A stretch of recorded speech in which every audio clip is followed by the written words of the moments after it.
Welcome to Art Crush with artist Fee Marks and Paula Telizyn, where we talk about the art world, making art, artists, choosing ourselves, and more in 2026.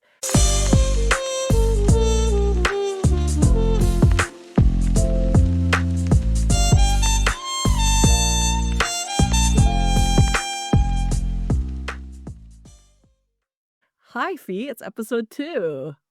Suki time. Lovely to see you, Paula. So it is season 3, and we've covered a lot. So we want to thank everybody again in episode 2 for thank you for joining us for the 3rd season. We were just looking at our stats before we hit record, and we really appreciate all the listens, the follows, and more. So we do encourage engagement and comments and everything else. You are welcome to comment and engage in a way that is thought-provoking or creates connection or uplifting. We obviously don't take anything negative, but so far we've had some pretty positive comments. Today, we want to talk about working with a mentor because it is something that can be a game changer for artists to have that guide, to have a little bit of help. And full disclosure, I've been an artist mentor for years now. I hate to think about how long it's been since I started. It was late 2018. I went full force in 2019 when I really So this is like, yeah. yeah, Oh, and then I met you in beginning of 2020. yeah, which is That's absolutely wild. yeah. So actually, it's a big part of our story Mhm. together. I mean, obviously, we're very close now, and we're friends, and we do a lot of stuff together. But initially, I signed up for Paula's free 5-day challenge. An artist in Spain actually did know her, but she messaged me on Messenger and said, "Fee, I think your art ought to get out there. Try it. I've worked with these people. Pop on. They're doing a free 5-day challenge." And then we've never looked back. Yeah. But but the interesting thing and I know people work with you for different lengths of time, Paula, but when I tell people that I have had an art mentor for the past 6 years for my art business, nobody says, "Oh, me too." They just look at me and go, "Oh, really?" And I always say, I would not be selling as I did. I would not have the career that I did without one. Because when I started out, I didn't have a clue. So I think it should be far more common for those people who want to make a success of their art business. As we've talked about the bus on various times, it's not for everybody. It's not, some people don't want to do big shows and sell their work for a lot of money and be all over the world. Can't think why not.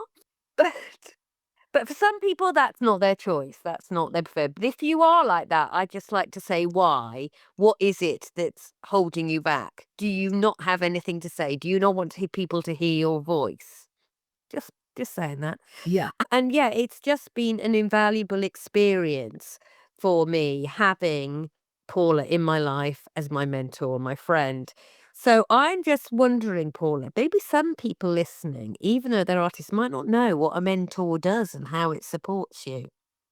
I just wanna mention for anybody who hasn't listened to previous episodes, because now we have a collection of episodes, the bus theory that Fee has is everybody gets on a bus, and you get off at different stops, whatever is right for you, and this is true of artists as well. You get on, and you decide where you're taking your career, and you get off at that stop, and everybody gets off at different stops because that makes sense for them, so that's the bus theory. Um And also, you can get back on the bus and go a Yeah. bit further down the line at a different point in your life. Exactly, exactly. It's kind of how I see, having relationships with people, friendships and other kinds of relationships where you walk with somebody for a while, and then when it's time, you go your own separate ways, right? It just is what it is. So when it comes to having a mentor means having somebody who is not invested in your business. This is really key. There's no emotional investment in your business. So your success or failure is not something that they are tied up in. So if something doesn't go right, they don't immediately fall to pieces. They're a mentor. They're kind of like your guide. If you think about in sports, now I don't do a lot of sports, but I used to coach soccer, football for anybody who's not in North America. And it's a way of seeing the bigger picture. It's a way of taking your skills and experience and helping somebody make better decisions about their career, understanding what's going on without having that emotional involvement, right? If Fee does a show that she doesn't do well on, I don't sit there and cry into my beer and go, "Oh my god, life is over." We have a Really? discussion. I know, I'm sorry, I just don't. We have a discussion about where things might have fallen short, what she could do better, and what she learned from that event, right? So what maybe the show wasn't the right place, maybe it was the wrong audience, maybe something else was going on, but we look at that. An artist who and I've been there, who is emotionally and financially invested into an event that maybe doesn't do well, will then immediately turn on themselves, eat themselves alive, blame themselves for not being good enough. They don't have that whole bigger picture. So a mentor can help you with that. But a mentor, a good one, also has a solid understanding of the industry that they're mentoring in. So I have a solid understanding of the art industry and can give you options that maybe you didn't think about. So I talked with an artist who may or may not work with me, but I had a meeting with her last week and she had no idea, none, that she could actually set up a show for herself. She didn't have to wait for a gallery to approve her. She didn't have to wait for a jury to decide she was worthy, and she was holding herself back because she wasn't sure she was good enough. Her art was fantastic. If she's listening to this, your art is fantastic. But she had no idea, and it blew her mind when I said, "No, I used to work with galleries, and now I just do my own pop-up shows. I do my own gallery shows. I do my own group exhibitions by booking a space, by running the marketing, by gathering the artists, and just doing that. I'm not waiting for somebody to go, 'Oh, Paula, come and work with us.'" So a mentor can actually blow your mind with what your possibilities are because maybe you're surrounded by people who are waiting to be discovered or who think small and who say, "Well, it's nice to be an artist, but I can only sell my work for £50 a painting, even though they're as big as a house and everything else, and I barely make any money." A mentor lifts you out of that mush and muck and small thinking and allows you to actually plan things out appropriately. And because I'm not emotionally involved in somebody else's business, it makes it easier for me to say, "Actually, this is what this means. Think about these options, make your decision." Right? I'm not telling people what to do, but I am putting options out there and giving that feedback with experience. So I've been an entrepreneur for Mm. 26 years now, which is wild to think about. Never wanted to be self-employed at all, but when my oldest was born, I didn't wanna put her in daycare, and so I had to figure out, because in Canada at that point, our maternity leave was 6 months. I had to figure out how I could make money and not do the commute into Toronto, because I lived in that area at that point, and only see her for an hour a day. I was like, I didn't have a child just to see her for an hour a day. So I tried to figure out what to do, and that's how I started becoming self-employed. So I have a background in business, in marketing, in design, and all of that, and a background in art because I went to school for art, and then I ran my own art career. So that makes a huge difference. I've been represented by galleries, I've been in shows, I've been in local art fairs, I've been in big shows and small shows and international shows. I've worked with mentors, had them for myself. I've been there and done that. It makes a big, big difference for somebody to have that experience, boots on the ground, if you will, that perspective, and that understanding of how business is and how it works. Even if the local laws are different, so Canada has some different laws than the UK, but we're pretty similar, business itself is pretty much the same around the world. It's about presenting a product or service clearly, pricing it appropriately, and getting somebody to buy it. And then beyond that, it's about the details of the business, so And also, it is so common in lots of other fields. I mean, I know when you train to be a teacher, you have a mentor in the university, you have a mentor in the school placement. When you graduate, you have a mentor now. I think for 3 years in the UK to support you with those early years of teaching. Ideally, I don't think 3 years and then, "Oh, you don't need one anymore," because I will always need one. Just having that person to push you out of your comfort zone, not in a bad way, but Paul will be the first to say, there are aspects of running a business that I am not super confident about. And in the past, I mean, "Oh, Paula, you do it, you do," but it's like she makes me have a go, try, learn a new skill, which a lot of people will never do. If they feel uncomfortable doing something, they just stop and go, oh, well, I'm not very good at that. Oh, I can't do that. So you're not going to progress as a business person as well as an artist if you don't have some sort of guidance. And I think we talked about this on the last episode. You know, artists do not have to be working in isolation. It's a myth. And it's interesting because I read a book recently. It was actually about writing, not about art or painting, but I think it's still the same.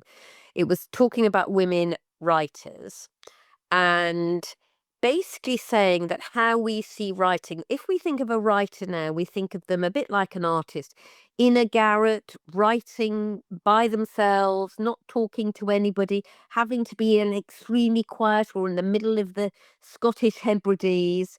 And it's the same with reading. People think that reading is a solitary activity, that you take a book and you cuddle up in a chair, and you can do it that way. But historically, that did not exist. People did them as group activities, which I think is really, really interesting. So and it wasn't just that there were a lot of people who were illiterate, even people who could read and could write, they chose to do it as part of a community activity. And I think it's the same with art. It doesn't have to be done in isolation, probably, because I always blame the Victorians for everything. It comes from that's how artists would started working in the Victorian era, working by themselves in their studios. Up to that point, they were in, because it's all, what were they called? The house of, when artists had apprentices and Yeah. people. They were a busy hive of activity with commissions. The artist would never do it totally by themselves. They would have other people. So they might do the outline and then they'd have apprentices doing all the rest of it. But it was attributed to them or the school of whatever. So how we look at these creative activities historically is very, very interesting. And I'm a very much a like to have that communication. I learn best by talking and working with people rather than doing it in isolation. I think that's true for a lot of people. But what I find interesting, because I've done the whole gamut, because you're a self-taught artist, and a lot of people are. I've done the whole gamut of the art school and everything else. It's that we are not taught how to run a business. 2 months before I graduated, a teacher came up and was like, "Hey, by the way, you should have a contract and you should join this guild and blah blah blah blah," which was so unrealistic for student charging full experienced prices of artists who'd been working for 10 or 20 years. You couldn't do that. You'd be laughed out of any contract. One of the things I come across consistently with artists is that they would rather not invest in themselves and in their businesses. They would rather continue the story that artists starve, artists struggle. It takes 10 to 15 years to start making money as an artist, which is a load of crap. So if we were running a business on, let's say, making orange canoes, for example, we would have to obviously know how to make orange canoes, right? That's part of it. But we'd also have to know how to market our business, have an accountant, have a website, have all that set up, and it would be considered very normal. Or you take a different business. Maybe you are a lawyer. Same thing. You would still have some level of business skills to be able to land clients. But for artists, they don't want to, and I'm not saying a generalization is applicable to everybody, but it is applicable to the majority of artists I've interacted with. And over the last 7 years, that is tens of thousands of artists because I am very thorough in going through and looking at profiles and reaching out and talking. Artists do not Rigorous. You're rigorous. rigorous. Rigorous, yes. Artists typically do not even think that they should have to have business skills or have to invest in themselves. They'll do some free offers like the free 5-day challenges I used to run. They'll grab a free PDF here and there, but they don't want to pay even a small amount to learn something thoroughly, that that investment is wasted, when in reality, that investment, that initial amount of money that you spent with me way back, and obviously you've continued to buy things from me, but that money you spent with me, you earned that back tenfold over by Exactly. skipping through the stages that artists go through, which is thinking small, not knowing how to sell or where to sell, how to And have a website. almost like business is seen as the antithesis to creativity, Yeah, which is crazy. And so business, a lot of artists won't even say that they're running a business. That they will just say, "I'm an artist." That's it, full stop. And so they haven't even got to the point where they understand that they're running a business. yeah. And because we're taught, right, that art and money don't mix. And for some people, and there's a valid argument in there that money changes the art you make. If you're making things that sell, then you're not making the things you want to make, right? But we live in a capitalist society. If you want to work as a full-time artist and actually be able to afford your bills and your food and whatever else, you have to adjust course a little bit. And it's not a bad thing. It's not like money is the M word or whatever. But for those people who don't wanna mix it, go off, have your day job, and be an artist at night, and don't sell your pieces, that's fine. I worked with an artist once who never sold because the group that she was in said that selling your art is, like, gauche or vulgar, or I know I'm using antiquated words, but it is that was the attitude. If you sold your work, you were just not doing it right, and how dare you? Which So was probably started by somebody who was really, really scared about putting themselves out there, which we've talked about in the past. And so they wouldn't. And this was a great get out by saying, oh, actually getting others to believe the same, that it's I've come across people in the UK as well who like, I think all art should be free. I think this, and it's like, no, creativity, having the opportunities to be creative yourself is different from selling your art, because what you're doing is multifold. You have got a skill that a lot of people don't have. And we've talked as well in the past, Paula, about getting people to look at art in different ways. mm, And we're going to be exploring that when we talk a bit more and share with our listeners about our show. Because I was talking to somebody today, my hairdresser, and she was like, I have no idea. I was talking about the questionnaires and that when kids go to museums or art galleries, there's often activities for them to do to help them with looking at the pieces and finding out about the artworks. And I said, but a lot of adults need that as well. It's not in a completely non-patronizing way, because educationally it's been neglected from the curriculum for various reasons, but understanding what art is about and how to look at art and how to appreciate it and look at it in different ways. It's not just about putting a pretty picture on your wall. yeah, exactly, exactly. So working with somebody like me, and I'm not the only art mentor out there, but I think I'm the best. Uh, yeah, so working with somebody like me will push you outside of that small thinking, outside of doing the little shows in the church community centers and whatever, and make you think differently about how you educate people, about how you price your art, how you position yourself, how clearly you're communicating about your business, and even although I don't tell artists to change what they're doing, because I never do that, I don't believe in that, but I may push you to do something more, maybe that you've been a little bit afraid of. So a lot of artists are really afraid. They're afraid that they're not good enough because there's a lot of judgment that goes on in the art world. Artists judge each other and badmouth each other all the time. That's normal. Normal but awful. They're afraid about showing up and maybe being too big for their britches and whatever saying you want. They're All afraid of these are something. myths. These are modern urban myths. Right. And I think one of the things, light bulb moments that we had, where we were saying about how if once you start seeing your art as a story or a message, that is what is being judged, not your skills. If all you're being showing are your skills and you want to be a photorealist artist and that's look at my skills, To me, that doesn't do anything for me. I can admire the skills, but to me, it's creativity on a one dimension because it's just purely skill based.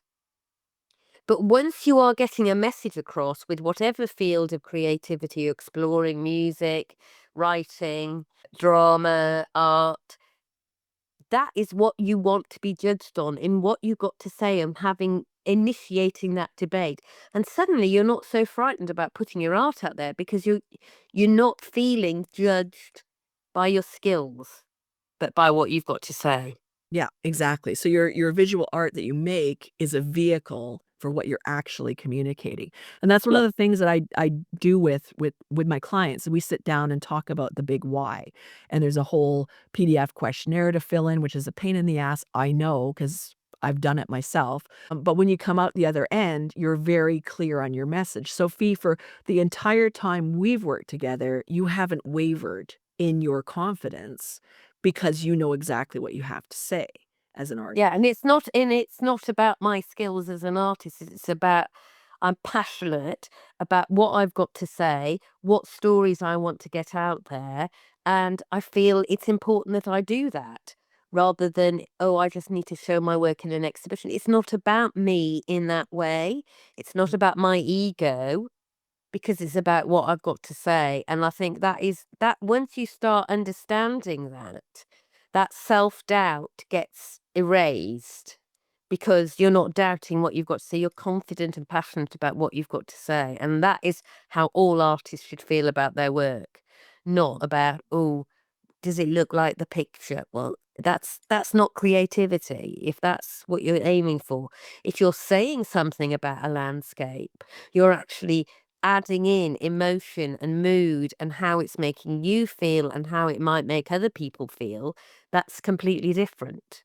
Yeah. You're communicating those emotions of a storm, of the weather is it's a lot of things in the picture. But if you're just going to do a flat landscape with no weather, no you're not saying anything, and then all people can look at it when they say is that, well, that boat's not very good.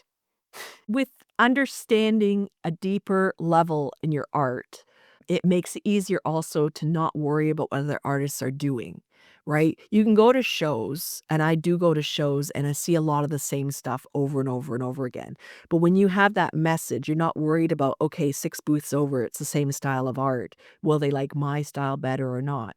Right? There's that sense, or that ability to differentiate yourself in a deeper way that your audience will pick up on. So that's another benefit of working with somebody like me is just getting that clarity too about Exactly. who. And also all the work you do, Paula. And again, this changed my life when I first did this with you, is the work on mindset. Because I've talked about taking time to work on yourself and all this. Most of the work I've done on myself, there is other stuff, but it went through working on my art business and working with a mentor. Because if your mindset isn't right, you've stumbled at the first point. And I know that that is a big part of working. So it's like as I've said, when people say, "Oh, what do you do if you've got artist block or you have self-doubt and all that?" It's like, well, if you've done all this groundwork, that isn't an issue. It's only there if you've been on your own and you're trying to do stuff and you're not sure how you're doing it. I've been through the gamut myself. So mindset is the basis of everything. It's the basis of how you show up. It's the basis of how you communicate with confidence. It's the basis of how you price your work and haggle or not with people.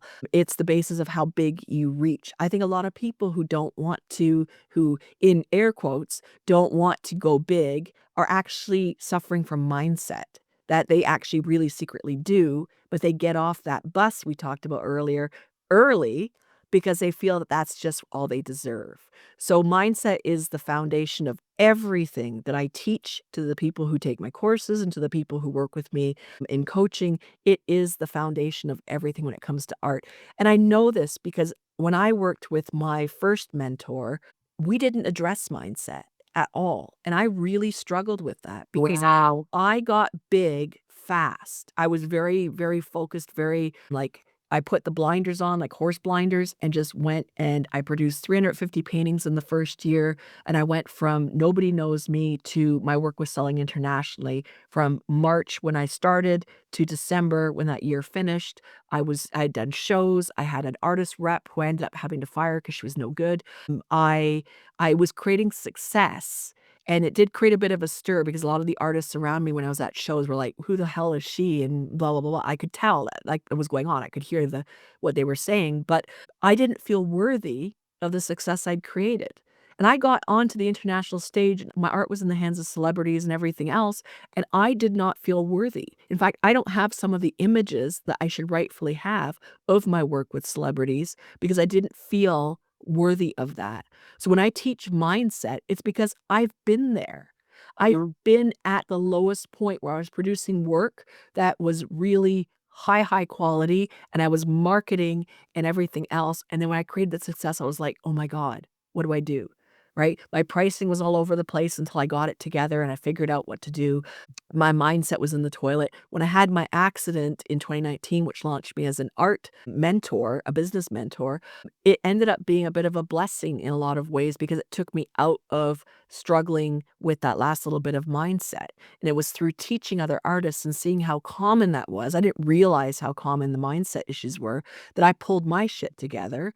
I worked with a mentor actually just last year for my mindset who changed my life.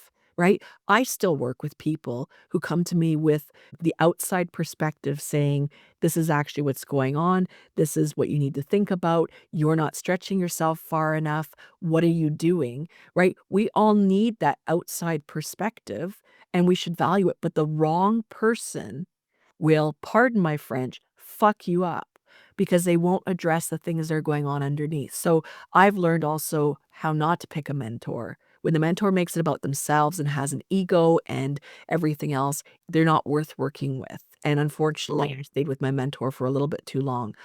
Everybody has an ego, but I don't make your success about me. I don't make everything about me. My goal is in this topsy-turvy, scary, and uncertain world, my goal is to get as many artists out there as successfully as possible because it's artists who will remind us what really matters in life. It's artists who interpret, record, and inspire us and keep us going as a species. We know this through all the levels of humanity, because I follow a lot of archaeology as well. We know that humans in various forms, from Neanderthals to Denisovans to whatever, created art. We have the evidence for it. So we know that that is a part of our story of our species. So my goal in 2026, but it has been my goal for a long time, but especially now, I feel very strongly I'm on a mission to make sure that artists are lifted up so that they can create those thriving businesses, make people notice them, and change the world through as much art being out there as possible. And that's really important to me. So my ego doesn't get in the way that I've experienced with having a piss poor mentor in the past, right? The mentor who changed my life last year, I wish everything good on her because she is absolutely amazing. But we all need that person who can come and listen and focus on us and then say, this is how you stretch yourself. This is what you need to be aware of that maybe you weren't aware of before. This is how things actually are. Or I've actually been at the stage that you want to be at. These are the things to watch out for. I wish I had that, but I've done it now myself and I pass that along. So Mm. so with the last group of people I worked with, and Fee was among them, I had them all level up, position their art differently. Instead of going through, "Oh, we've gotta just be at this level," I pushed everybody to the next level, and they willingly went along, right? It involved a lot of mindset work, which is critical, but it has made such a huge difference in terms of how they price their work, how they show up, what their websites look like, how they present themselves, and they're gonna rock the world in their own way in 2026, and I hope it's in a big way, right? But I've positioned themselves to the best of my ability, and they ran with it because we addressed mindset. It's having people who are prepared to put in the work and dedicate and have such a strong belief in what they're doing and what they're saying. As I said, it's not, it's finding the right time for you as an artist and understanding why you want to be a success, because we've redefined as well about being successful is, because it was very much about selling art, selling art, selling art. Of course, we all want to sell our art. Of course, we all want to make money and not be moaning about, I can't pay this bill, I can't pay that. That should be as said. But success as an artist is more complex, I think, than that. It is. It absolutely is. So working with somebody like me, I think is critical. Now maybe I don't know if you're listening to this and going, "Gosh, I can't stand Paula." Okay, well, I'm not the only mentor around. Or if you're listening to this and be like, "I really wanna work with If Paula." they can't stand you, Paula, they will have checked out ages ago. I know, but just in case, right? I'm not the only person around, but there are good ones and bad ones, and you need to figure out which ones work for you. So it's really important that when you look for a mentor, you're looking for somebody who's still actively in the art world. So I'm still actively in the art world, not to the same level I was 7 years ago because I've been focusing on mentoring, but I still produce art. I still have commissions. I still do shows. I did a show in Scotland in 2023, doing a show in England in 2026, potentially a second one later on this year as well. And I've got plans for shows in Canada too. So there's you have to look for somebody who's still actively in the art world because information gets stale. Yes, business is business, but what's going on is affected by technology. And I'm very also technologically savvy because my other business was in programming. I did web application programming for e-learning and not-for-profits. So I'm very aware of what's going on with AI, how the algorithm works to the best of my knowledge as a programmer, and things like that where I can help people. So when you look for a mentor, you're looking for somebody who's actively still selling art. They're not your competition, but they've got at least part of their foot in the game still. They're they're empowering artists. They're not saying, "Well, oh, you have to buy this course from me, and now that you're done, well, we didn't teach you everything, so you gotta buy the next course," and so on. I find that disgusting when you don't give your clients everything they need in order to create success, right? If you're trying to string them along and make them buy a bunch of courses or coaching packages or whatever, that's not great either. And you wanna look for somebody who resonates with you, like you feel like you can talk to them, that they'll hold your confidences. We're not bound, obviously, mentors are not bound by confidentiality, but I don't go around talking about my clients to other clients. I think that's just awful. You want to feel like you can trust them with your business, and an art business is full of heart, so there's a lot of emotion involved. You wanna feel like you can trust them with your being vulnerable and admitting you don't know something or that you need help somewhere, because a lot of people don't like to admit that, right? That's a sense of failure, but we need to admit we It don't is know. crazy. It is crazy, but we need to admit we don't know We need something, help and advice every day of our lives. right? Otherwise, you're not going to get very far, are you? Exactly, exactly. You wouldn't So try and fix your car by yourself unless you are a mechanic or an engineer. yeah, But you go and get advice from a yeah, garage. It's obvious. yeah, But exactly. I've always had an accountant. From the minute I started my business up, I've always had an accountant. Now I've had different accountants over the years because some worked well with me and some didn't. But I've always known that even though I can do math, I know my brain leaves my head the minute you say tax. I just that's it, it's gone, right? So I've always leaned on that help. I don't walk around saying, "Well, I'm an artist, I don't need to have that help." No, I turn to somebody who's better at something than me, right?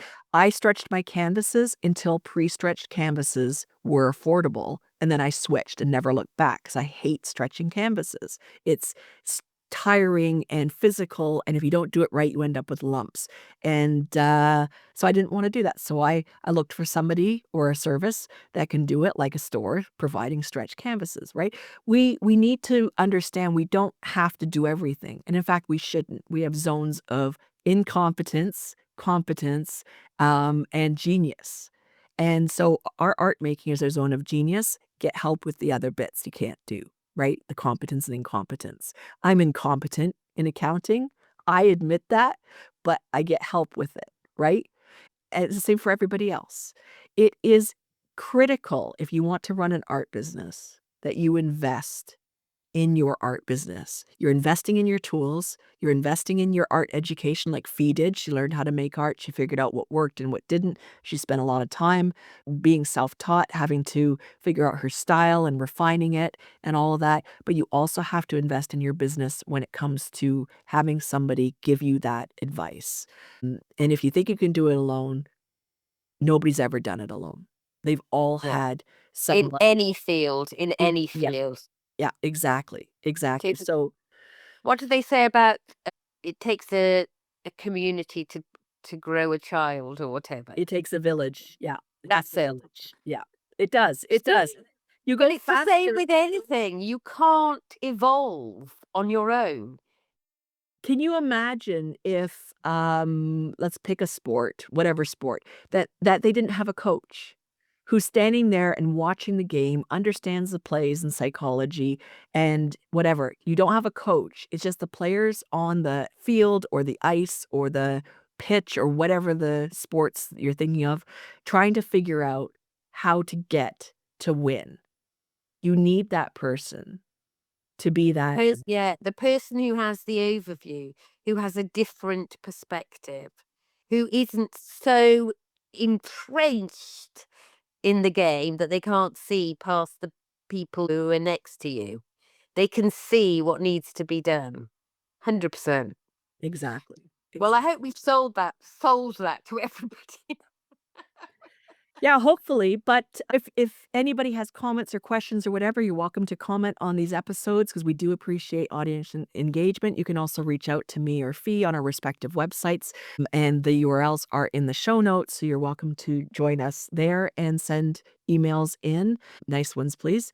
But you can ask questions and all of that, and also just take a look and do a Google without AI, do a search and see who's available in your area, who specializes in what you do, in order to get the best support that you can get for your business. Maybe you just need a mentor for 3 or 4 months. Maybe you need one to stand by your side as you grow your career. But what I do know is that the right person will make you reach farther than you would have done otherwise and get there faster because you'll skip the mistakes everybody else makes. And that's really important. But yeah, really consider that if you haven't thought about that before, having a mentor makes all the difference for your art business and your growth as an artist. And if you decide that you are not ambitious, ask yourself, are you not ambitious because you're just not? Or are you not ambitious because you don't believe you're worthy of the success that every artist should have? And that wraps up this episode, unless there's anything else you want to add. No, and I say if anybody has any questions about actually working with a mentor as an artist as well, like reach out to me and I can tell you. But I do tell people all the time that my business would not be where it is without having a mentor. And I'm very fortunate that mine is Ms. Paula Telizyn. Thank you very much. So, thank you for listening to this episode of Art Crush. We hope you enjoy it. You can listen to other episodes on Spotify and other podcast apps. And of course, join us in the next episode where we'll talk about other things in the art world, art making, and so on. And this season, we are actually going to have two very special guests come on in a future episode. I can't tell you which ones. We are only recording episode 2 right now, where we talk with other members of our art collective, the 51%, which we will get into in a future episode. So thank you for joining us. This has been episode 2 of Art Crush Season 3.